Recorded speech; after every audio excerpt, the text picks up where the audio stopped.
హైదరాబాద్ మధురానగర్ లో food centre లో చోరీకి పాల్పడ్డ దొంగ మృతి చెందాడు. ఓ స్వీట్ షాప్ ముందున్న ఫాస్ట్ ఫుడ్ సెంటర్ లో దొంగతనానికి పాల్పడ్డాడు. రాడ్ తో ఫాస్ట్ ఫుడ్ సెంటర్ డోర్ బద్దలు కొట్టేందుకు ప్రయత్నించాడు. ఒక్కసారిగా దొంగ పైన ఫాస్ట్ ఫుడ్ సెంటర్ డబ్బా పడిపోయింది. దీంతో తీవ్ర గాయాలై దొంగ మృతి చెందాడు. ఈ ఘటన సీసీ ఫుటేజ్ లో రికార్డ్ అయింది. విషయం తెలుసుకున్న పోలీసులు ఘటనా స్థలానికి చేరుకుని దర్యాప్తు చేస్తూ ఉన్నారు. మృతదేహాన్ని పోస్టుమార్టం కోసం హాస్పిటల్ కు తరలించారు.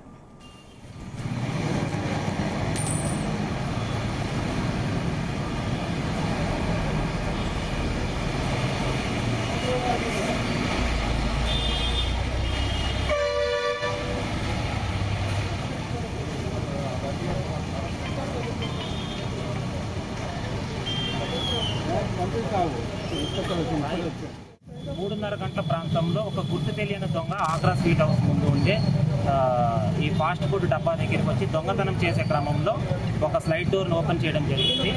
రిమైనింగ్ స్లైడ్ డోర్ను కూడా ఫోర్స్ఫుల్గా ఓపెన్ చేసే క్రమంలో ఆ డబ్బా పైన యాక్సిడెంటల్గా పైన పడిపోయింది. అది 3:30 గంటల ప్రాంతంలో జరగడం వల్ల ఆ టైంలో అతనికి ఎవరు సేవ్ చేసే సిచ్యువేషన్ లేకుండా ఉంది. మార్నింగ్ మనకి 6 o'clockకి ఇన్ఫర్మేషన్ వచ్చింది.